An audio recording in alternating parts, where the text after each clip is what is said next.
And that right there is the cue for your health on this Wednesday. If you're just joining us, you're right in time for today's segment. We're calling today's Your Health segment the Ugali Nation. We're going to take a look at nutrition here in Kenya in regards to the nation. And with me, as earlier announced, is Dr. Esther Ndindi, as well as Kate Kibara. She's a clinical nutritionist, as well as colon hydrotherapist. Ladies, thank you so much for your time this morning. And thank you for being here. Now, the thing with Kenyans and even Africans in general, we love our ugali. Oh, yes. In Nigeria, it's called, well, in Southern Africa, it's called pap. In Eastern Africa, we refer it to ugali. I can't remember the term that is used in Western Africa, to be specific, Nigeria. But this is a staple food on the continent. It's something that we love. But the effects of starch is true, and it's quite evident. But Dr. Esther, could you paint this out for us, the effects of too much starch? Ugali is awesome. It is awesome. I think every other day I'll have some bit of ugali, but I choose which kind of ugali to have. It's true that as a nation we rely a lot on ugali and maize, and probably this is because you can store maize. Once you dry it, there are many other processes, so it has a longer shelf life than other starches. But it's also good for Kenyans to realize that there are other options besides just ugali and besides maize. But the issue is consuming too much starch. As a physician who sees a lot of diabetics and hypertensives and dyslipidemias, these are conditions that are actually have been shown to be arising more from consuming a lot of starch. So the problem is not really consuming ugali, is that we are consuming too much of it, we are consuming less of vegetables, we are less active, and that becomes the problem. So the overconsumption and also consumption of more refined ugali, you know, some kind of ugali flour is more like wheat flour, you know, so that is the problem. So there's no problem consuming ugali. I do consume ugali, and many people are healthy, consume ugali. It's the how much, how frequent, what are the portions, what are the proportions, what else are we consuming with it that actually matters. And we need to diversify our source of carbohydrates as well. Dr. To a layman's language, then how often should I eat my ugali in a week? You can eat it as frequently as daily, but it's when we say that it's good to diversify, it's because first we are running out, we are running out of maize. We have food shortage sometimes, and in some areas like the arid and semi-arid, and so the problem is that we are relying too much on the ugali. So it's good to diversify. We can have sorghum, we can have millet, we can have yams, we can have sweet potatoes, and we can have arrowroots. And why am I naming all this? And they're actually carbohydrates. It's because when you vary your source of carbohydrates, you also include some other nutrients, because each food has some extra nutrients beyond the carbohydrates per se. So it's good to vary them. And what you eat with the ugali matters a lot. Are you having your vegetables, whether green vegetables, colored vegetables? That matters a lot. And of course, protein, because your food should be balanced. So don't forget your healthy fats, don't forget your protein, don't forget your vegetables. They're the most important to ensure that you're evening out your calorie intake, so you get satiety without consuming too much carbohydrates. I love that you said that. It's also in regards to your balance, because within the African tradition, our culture, it's ugali and nyama. Oh, and that's a problem. That's a problem. That's a problem? That's a problem. Kate, as a colon hydrotherapist, what does that do to one's body? One, eating too much of starch, and if you're not doing what Dr. Esther said, the aspect where, yes, you're having your ugali, but you also have the vegetables and you have the good healthy fats. What does lack of that do to one's body? I think if you're not having enough nutrition, you end up, your body needs to get nutrients every day, and that's why you eat. You need to take your fats, like a doctor is saying, you need to take your carbohydrates, you need to take your proteins, you need to take your vitamins and minerals, and a little bit of the oils and the sugars. But what we lack in is that we are eating one particular type of food, probably because it's easier, it's the fastest thing, it's the easiest thing that 5 minutes, 10 minutes, my ugali is ready, and I can make a little bit of vegetables, but not balancing it with other foods, like she's saying, means that you're denying some nutrients, micronutrients that your body may need for you to have energy, for your tissues to be repaired and rejuvenated, for your brain to be alert, for you to be alive. You require to take different micronutrients from the different foods. So if you're going to rely on our usual ugali, and nyama choma throughout, or beef throughout, it means that there are certain elements or nutrients that you're missing that could be very important. Remember, the ugali flour is already polished. We actually remove the fiber, and the fiber is roughage, which you actually require. It acts as a broom. We have both the soluble and insoluble fiber that helps with the absorption of nutrients and helps with the the digestion of what you're eating. So if you're going to rely on this nyama every time, you know, only beef which has less fiber or very little fiber, there is no vegetables in your diet, and vegetables are a rich source of both soluble and insoluble fiber. And then you have your ugali, which has already been refined, polished, so nothing to ensure that this is digested well or it comes out of your system. You end up with time having a sluggish bowel or sluggish bowel movements, depending on how long this food will sit on your in your intestine. So for people who are not cautious, when it's time to go to the toilet, they're in trouble. They're in trouble. Ideally, if you're taking food that are not too much solid foods, if you're taking a lot of fatty foods, a lot of high sugar foods, you find, and even foods that are low in fiber, you find that you have a sluggish bowel or sluggish metabolism. And while this is happening, you end up not having a regular bowel movement as it should be. You know, when you're eating, ideally the nutrients are absorbed and the waste should come out immediately. So if it's taking longer than this, we have the disease that is caused by everything else, which is constipation. And when you're constipated, you find that all these other things will start developing because of that one small thing that was caused by only eating a particular food that either was not balanced or did not have, and especially the fiber aspect, if we're discussing There's something that she said that is really quite important, Kate, so allow me to divert just a little bit. After you've eaten your food and your body extracts the nutrients that it needs, whatever comes out is now the waste. Yeah. But it's after how long? That's the other thing. Is it after 3 days? Is it after 2 days? So I know if things are okay. The way your digestive system is designed from all the way from your throat all the way to your rectum, it means that in every 24 hours, you should have at least 2 bowel movements. Wait, if you're taking 3 square meters I think from a medical standpoint, the interesting is that people can actually vary and be within normal, but ideally, you should have a bowel movement at least every day. Some people can have 2 bowel movements in a day. Others can have 1, and I even have 3 in a week and still be within normal. And actually, from a medical standpoint, it's very important to highlight that if you notice a change in your bowel habits, you need to consult. Okay. If your nutritional habits have not changed and you notice that you're taking too long to now empty your bowels or it's happening too frequently, those changes and the consistency, it's good to have yourself checked. It could be the first warning sign that something is not going right. Kate, exactly. In fact, death begins in the colon, in your bowel. If you're not eliminating what you're eating,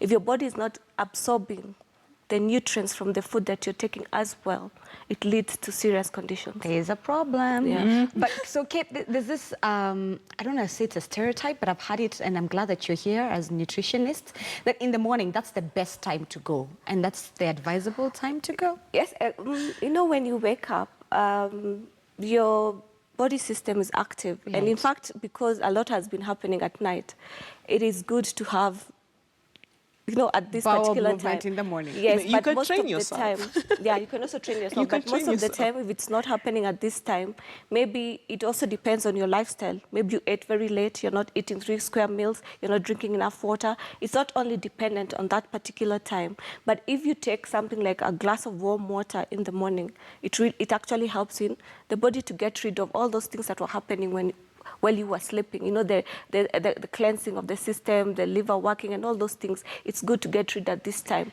And it's actually, if your body is trained at this time, you find that it happens naturally without thinking. And a bowel movement doesn't have to be in the morning, just that morning. It is something that is easy. It's something that you do not sit, sometimes with a magazine for half an hour, you're straining, it's a hard, no. It's something that should be easy because it is part of your body just getting rid of what was not needed at that time. Dr. Esther, I've diverted a little bit from the conversation here, but this is quite interesting because it's still nutrition. But you said something you can train yourself, you can train your body. Yes, you can. Yes, you can. If you're consistent with your meals, say you have your breakfast, your lunch, your supper, you can actually decide that you'd be taking your emptying your bowel in the morning. And if you make it habitual, it becomes very easy. You can train yourself. But I think one should not fuss over what time they actually do it. So so long as you're having your bowel movements a day, it should not be something that you're so stressed about. But if you're taking too long, like Kate said, and you're constipated then that's a problem. Dr. Esther, what happens if, in the aspect of training your body, I just go to the toilet and then I just sit there and nothing is happening? then just walk away. I mean, you should not be stressed about it. Try it another time. It works especially for kids who are going to school, and sometimes you don't want them to spend a lot of time in the toilets in school and all. So if you train them, it's like potty training. If you tell them in the morning, go empty yourself, it becomes a habit. You can, but it's not something you should stress so much about, because there's nothing special about emptying your bowel in the morning or in the evening, just whenever it's convenient. Wow. Because you can put things on hold a bit sometimes, but that's not good either. Yeah, but for a few hours. Thank you guys so much for clarifying that aspect. Let's get back to the ugali nation aspect. Let's talk about ugali. Kate, as a clinical nutritionist, are Kenyans cautious about what they eat, their nutritional diet? I could say yes and no. Okay. We have a group of people who are very health conscious these days, and this is because of the increase in lifestyle or degenerative diseases. You find that it was not as common many years ago, but these days you may find a famous person or your neighbor or your friend had something. So you find that with this, there are those that have actually deliberately started eating healthy. But the majority of us, I think, our lifestyles, waking up very early, you have to get into this traffic, so you skip your breakfast. There is not even time to prepare this breakfast. Guilty as charged. You find by 10 o'clock in the office, the only thing that was easy for you to take was a tea and a mandazi. Lunchtime, you only take the food that is available for you. Maybe it's fries, that was the only thing that was near, a fast food that was near for you. If you're not able to pack your own food, you find in the evening, you're home, you're tired. So what is the easiest meal that I'm supposed to take? Noodles. Yeah, you know, something that is within 2 minutes, it's ready. And it also depends, I think, on our budget. Sometimes you find that I would have wanted to do a particular food, but I tell myself maybe this food would be for a Sunday or a Saturday. But what fails us when it comes to the budget is that we do not plan. If you had maybe a 2-week menu, where you're working with a 2-week diet, you'd be able to work across that small amount of money that you have, if you do not have enough money, to ensure that you're eating healthy throughout. Because majority of us and our mentality is that if you have to keep healthy, if you have to eat all these nice foods, the fruits and vegetables, it has to be expensive. I think it is something in our mind. When you balance everything and you look at the foods that are sold out there, you decide you're going to reduce some of the junk food that is very expensive, replace maybe fries with spinach, or replace them with maybe something like a fruit. But you're able to balance it. Are the options there for Kenyans affordable? And I'm glad you brought it in the aspect of income and budget, because for maybe the middle class and the upper class of Kenyans, that works well for them. But imagine a young person living in a low-income neighborhood, and they're going to school or they're in university, or they're just beginning their lives in their career industry. You have a crazy lifestyle, which you've also mentioned and painted it out for us. Can they be able to then use alternative options that are affordable and friendly to their pocket? I think, personally, I think those people, or if you, the person you're talking about will have the best lifestyle. This person may walk from their house to maybe the place of work. You are the person driving to your office. This person, maybe what is available for them to eat is the foods that are less fatty, less deep fried, foods that are easily available, and foods that are more healthy. You find in the low income areas, there's a lot of markets. There's a lot of mama mbogas, there's a portion meal. So you go get the still same ugali we're talking about, but it will be whole maize. You know, the one that you just grill, you grind the maize when it's whole. And then as you're passing there, there's the fish that is sold, you know, omena, for example. And then you have your vegetables and fruits. I think they'll be eating more healthy. Right. The only problem would be if you do not know how to balance this food, and that becomes a problem. So you end up eating the same thing over and over and over again, but you reduce the frequency or the amount of taking the unhealthy foods if you have a low budget, because now the budget that you have works with what is there. But if you're a very busy person, let's assume your income is there and you have all this money, let's talk about a bachelor, you'll be eating what is easy.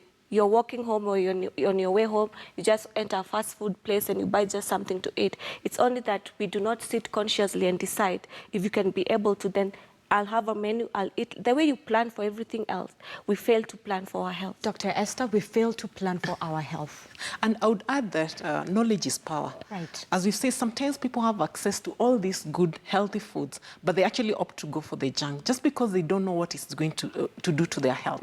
Recently, a story was run in the Standard newspaper about malnutrition. And it was actually the ugali story that we have malnutrition either way. There are people who are lacking, like in the arid, semi-arid areas, whereby they are relying a lot on the maize, and sometimes they run out of supplies, so they are undernourished. They're not getting enough energy. They're not getting enough of the other nutrients.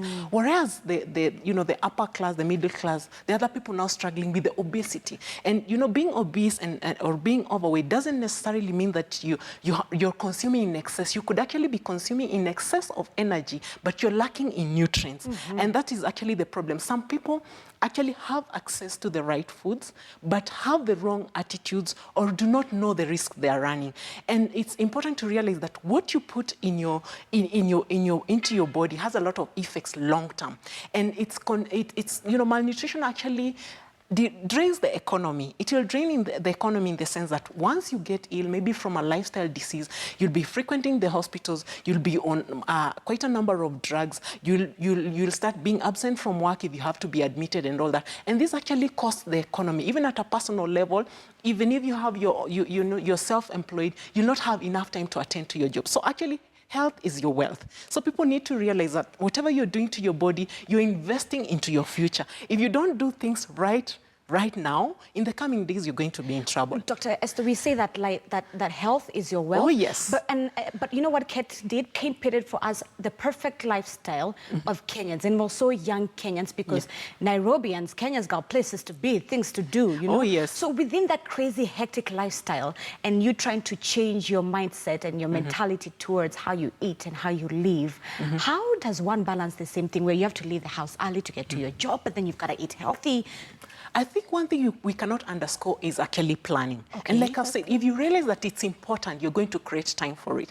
You're very busy, but if you keep being that busy, too busy to plan for your health, you're actually going to drop dead as you run around. Right. I mean, we've had people just seated, they're making good money, and they just drop dead out of a heart attack, something that's preventable. It's good to realize that most of the lifestyle diseases, up to 80% or more, are actually preventable.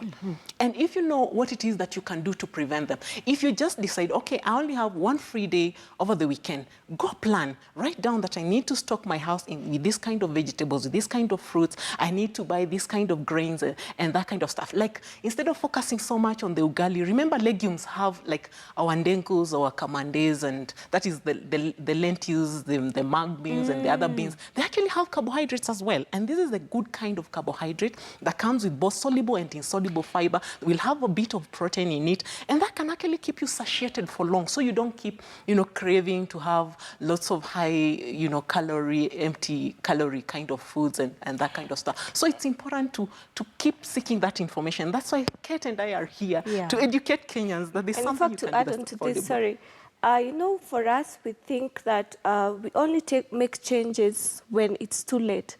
Disease is a process. You only wake up when you look at the scale. You've added 2 kilos. That's when you start reacting. When you start falling sick, that's when you start reacting. Right. Yet you do not know that a lifestyle that you could be leading, you're creating the disease from within.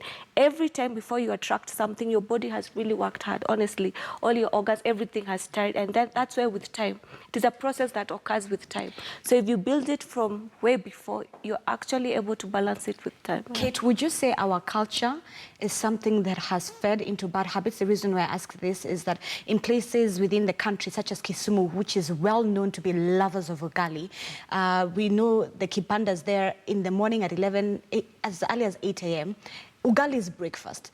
But then again, you look at the sort of work that the people who go there eat, is that they're our construction workers. They need that sort of energy in the morning. Yes, so would you say our culture has played a heavy role in how we eat?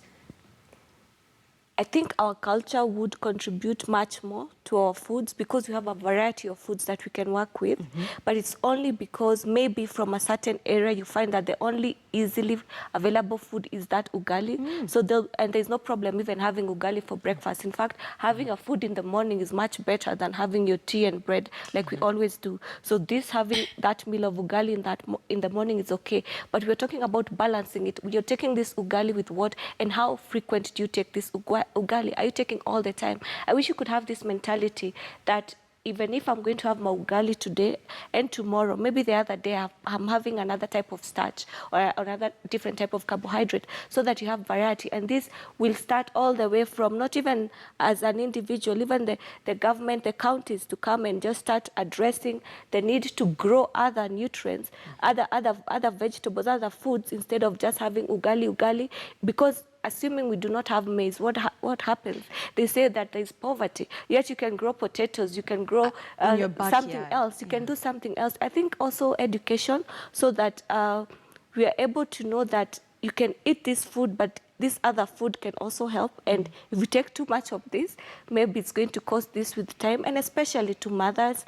You know, with the case she's talking about, the malnutrition article, there is even research that is saying right now we have stunted growth in our children. You know, they're not growing as they should. Their brain is smaller. And I think we need to address this thing as wholesome, not just an item, the ugali aspect, but also a lot of things contributing to ensure that we are all eating well as a nation. Kate, I'm glad you brought in the aspect of the government. Listen to this, that on the study that was done by HIVO, more than 50% of households in the country face food insecurity. I'm glad that you say that for the government, they can step in terms of education.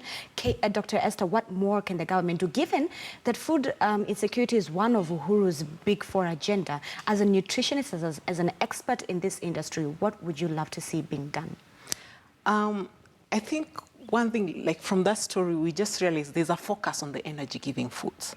And that's because given the nature of what most people are doing that is manual, they actually need a lot of energy. And that's why ugali came to the fore. I think ugali is even less harmful as compared to the mandazis and the chapatis, a lot of white rice and pasta and all that. But that could not be highlighted because it's not commonly consumed. So what I would say, probably the government would advocate and run campaigns more to encourage people to venture into agriculture, make that possible for them, and very practical and affordable, so we can diversify. Like some of the foods that do very well in semi-arid areas are actually like sorghum, millet, that seems to be are fairly neglected, I would say. But if we have this, you know, people venturing into more of this kind of farming of grains that can actually also have some good shelf life, then we are going to be, you know, investing more into food security. Because the biggest challenge, like, it's a bit of a shame to be hearing of undernutrition in this current era. As a nation, you know, when we have some people struggling with obesity, overweight, and others struggling with undernutrition, really something needs to be done. But it cannot be done at an individual level. It still has to be done at a policy level. Something needs to change. I'm not certain what that is. But at personal level, you know, back in the villages, people still need to be encouraged more to venture into subsistence farming or even commercial farming, that for the ones who can do, and just diversify. You know, grow the Irish potatoes, grow the sweet potatoes, grow the yams, and just diversify our nutrition to make it you know, more interesting as well, and not rely too much on maize. Ladies, we'll leave it on that note. Thank you so much for helping us understand our nutrition as a nation. Dr. Esther Ndidi, she is a nutritionist as well as an author. Kate Kibara, she's a clinical nutritionist as well as a colon hydrotherapist. Michael, you've had that if you're having your ugali with your nyama, it's still okay, but have it in doses and also have a healthy, balanced meal. I thought you'd stop at that point, but it's okay. The but is where the problem comes in. Having said that, I think it's important to highlight, excuse me, that planning your meals is important.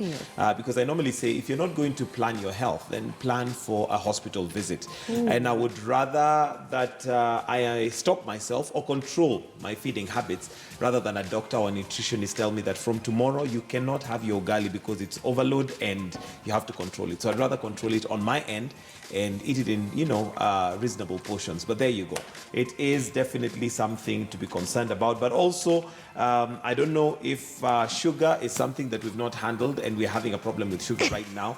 Maybe just very briefly, your thoughts on sugar. Just Kate. Yes, in fact, sugar, refined sugar, processed sugar, it's like you're taking poison in your system, because it's only giving Before you, they even put the mercury and all. Yeah. before all these stories that Long are before there. there's any mercury. Yes, it's already taking nutrients from you. It's a nutrient robot. So I think if you could take the natural glucose, you take your you take your honey, or use molasses, or use sugar cane. I think to replace this sugar, and I like the sugar story right now, because a lot of things are also caused by taking sugar. Absolutely. So I think we need also to reduce or just... Yeah. So Zinzi, there you have it. Validated that sugar could be a problem. And also I read that if it has mercury, by the way, and with these temperature changes that we're having, in case you feel funny, you are actually a thermometer right now. Oh my goodness. You know what? A feedback actually from one of the tweets that I saw, one of our colleagues asked me today morning, how many teaspoons of mercury did you have? Oh, what?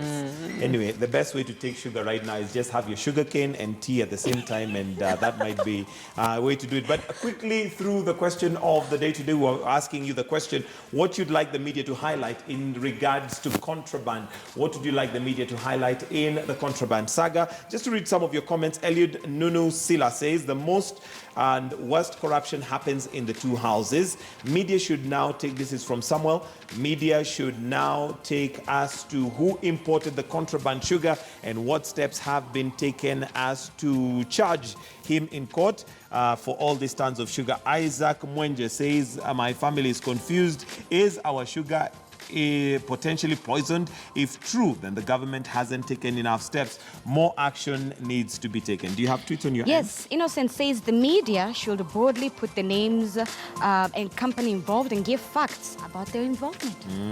So there you go. Keep the conversation going on online as we wind up the show now. It's 10 minutes to 9. And we want to hand over to News Center, which has got more news and reviews. But from us right here on Morning Express, from me, my name is Michael Gitonga. It's a wrap. Have yourselves a good day. God bless. And my name is Zinze Kibiku. See you tomorrow morning on Tech Thursday. We have an interesting conversation. Bye-bye for now.